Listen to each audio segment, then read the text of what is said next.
ఇక ఈపీఎఫ్ఓ ఉద్యోగులకు అదిరిపోయే గుడ్ న్యూస్. ఇక తొలి ఉద్యోగులకు 15,000 అంటూ అప్డేట్ అయితే రావడం జరిగిందండి.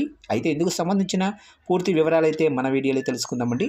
వీడియో స్కిప్ చేయకుండా చూడండి ఫ్రెండ్స్, అప్పుడే మనకి పూర్తి సమాచారం అయితే తెలుస్తుంది. ఇక లేట్ చేయకుండా వివరాల్లోకి వెళ్ళిపోదాము. ఇక భారత ప్రధానమంత్రి మోదీ నేతృత్వంలోనే కేంద్ర ప్రభుత్వం దేశంలో ఉపాధిని ప్రోత్సహించడానికి ప్రధానమంత్రి వికసిత్ భారత్ రోజ్గర్ యోజన పథకాన్ని తీసుకొచ్చింది. ఉపాధి, ఆర్థిక స్వావలంబన ప్రోత్సహించడానికి గణనీయమైన కృషిలో భాగంగా ప్రాంతీయ provident fund commissioner Vishal Agarwal హైదరాబాద్లో అవగాహన సదస్సు నిర్వహించారు. ఈ సందర్భంగా దక్షిణ భారత యజమానుల సంఖ్య అంటే ఏపీ, తెలంగాణ ప్రతినిధులతో సమావేశమయ్యారు. ప్రధానమంత్రి వికసిత్ భారత్ రోజ్గర్ యోజన ఈపీఎఫ్ఓ ద్వారా ఇటీవల ప్రక్రియ సరళీకరణలు, సాంకేతిక పురోగతులపై అవగాహన కల్పించారు. ఇక భారతదేశ విస్తారమైన శ్రామిక శక్తికి అధికారికీకరణ, సామాజిక భద్రతను ప్రోత్సహిస్తున్నట్లు విశాల్ అగర్వాల్ తెలిపారు. ముఖ్యంగా తయారీ రంగంలో 3.5 కోట్ల ఉద్యోగాలను సృష్టించడం లక్ష్యంగా పెట్టుకున్న ఈ పథకం సామర్థ్యాన్ని అగర్వాల్ వివరించారు.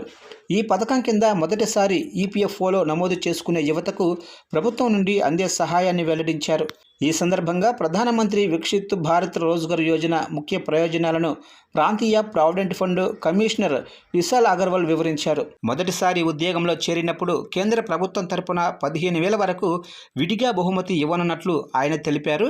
అది కూడా జీతంతో పాటు ప్రధానమంత్రి వికసిత్ భారత్ రోజ్గర్ యోజన నుండి అందుతుంది.